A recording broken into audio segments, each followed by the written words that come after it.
J'ai discuté avec une personne qui me disait qu'elle ne veut pas du tout se retrouver seule parce qu'elle a toujours été en couple depuis aussi longtemps qu'elle se souvienne.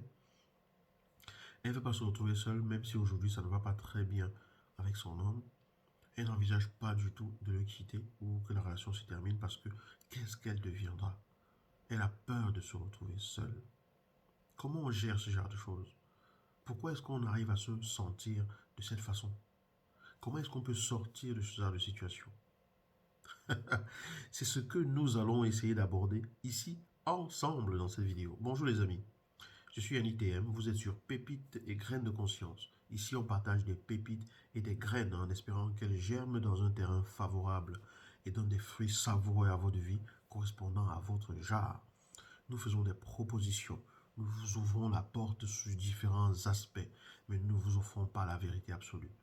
L'idée, c'est que chacun voit ce que cela peut lui apporter et en fasse ce qu'il peut en faire de meilleur. D'accord?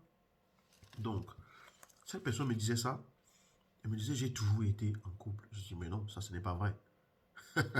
Vous ne pouvez pas me dire que vous avez toujours été en couple. Quand vous êtes né, vous n'étiez pas en couple.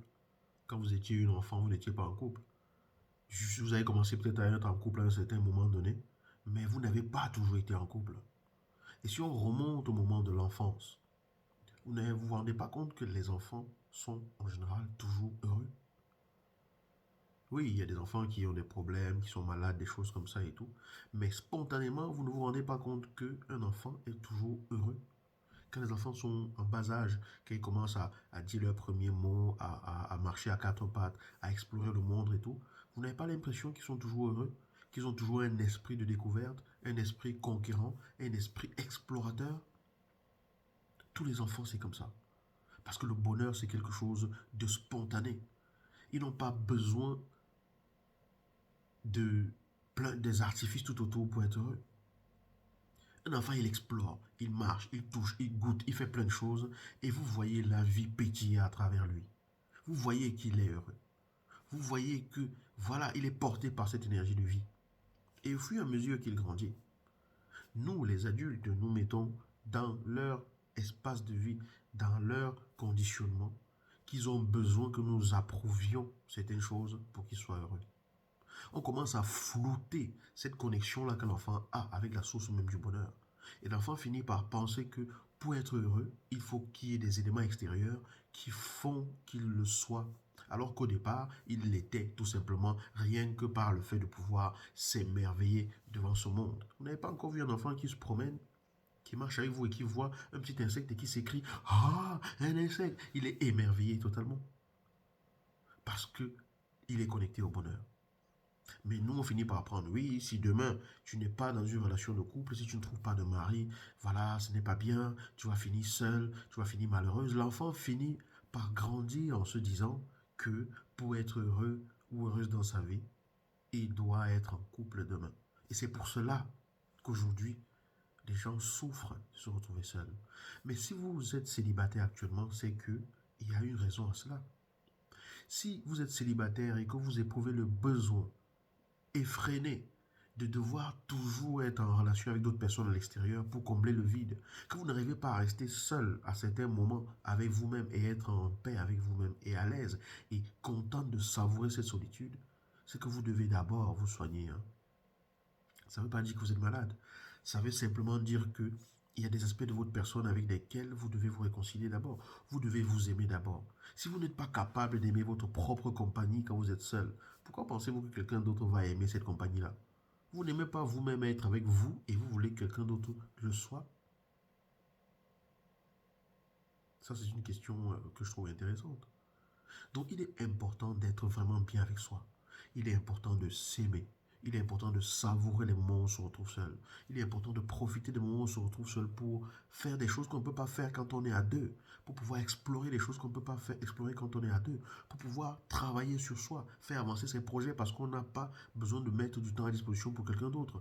On a besoin dans sa vie parfois d'être seul pour se retrouver. Mais si le fait d'être seul vous rend malheureuse parce que vous êtes seul, ou vous rend malheureux parce que vous êtes seul, au point où ça impacte votre vie, qu'on voit que vous souffrez du fait d'être seul, que vous êtes malheureux du fait d'être seul, c'est qu'il y a un problème parce que pour pouvoir être heureux ou heureuse dans une relation avec quelqu'un, vous devez l'être d'abord tout seul. Vous ne devez pas souffrir du fait d'être seul actuellement dans votre vie. C'est une opportunité immense que vous avez de pouvoir faire plein de choses. S'aimer et aimer se retrouver avec soi-même. Apprécier la saveur du fait de se retrouver avec soi-même. C'est quelque chose qui crée en vous la stabilité nécessaire, qui va faire que vous n'allez pas vous appuyer sur l'autre comme votre source de bonheur. Parce que quand vous avez besoin de quelqu'un pour vous apporter ce bonheur-là, vous allez vampiriser cette personne, vous allez lui prendre toute son énergie, vous allez l'étouffer parce que la personne est votre béquille. Vous allez tellement vous attacher à elle que vous risquez de la noyer émotionnellement. Et les gens comme ça vont finir par partir. Donc trouve ta stabilité. Savoure le fait d'être seul. Explore le fait d'être seul. Aime-toi. Si tu es capable de t'aimer, même lorsque tu es seul, et surtout même lorsque tu es seul, alors tu seras capable d'aimer quelqu'un d'autre de façon libre, sans l'étouffer. Et tu pourras être aimé par ta liberté d'être vraiment quelqu'un qui apprécie qui il est. Voilà. Donc, c'est important d'aimer le fait d'être avec soi-même. C'est très important. Quand on pense que c'est avec quelqu'un d'autre que l'on doit goûter au bonheur, là on a flouté totalement ce que c'est que le bonheur. Oui, on a besoin d'être en relation. On est des êtres humains de relation, d'interagir avec les autres. Mais parfois, on a besoin d'être seul, pas en couple. On n'a pas toujours été en couple. Le temps de ta maturation, de ton évolution jusqu'au moment où tu arrives en couple demande que tu sois seul et que tu apprennes des choses sur toi, que tu te trouves. On a besoin des moments de solitude pour se trouver, afin de mieux retrouver l'autre. Trouve-toi et tu retrouveras l'autre de façon beaucoup plus épanouissante. Voilà ce que je voulais partager avec vous. Voilà, j'espère que tout ce que j'ai dit a un sens pour vous et que ça va éclairer plus d'une personne. Si vous avez aimé la vidéo, mettez un pouce en l'air, c'est très important. Mettez un pouce en l'air, mettez un pouce en l'air, mettez un pouce en l'air, c'est vraiment important. D'accord? Et partagez la vidéo si elle vous a inspiré. Je vous dis à bientôt dans une nouvelle vidéo. Ciao.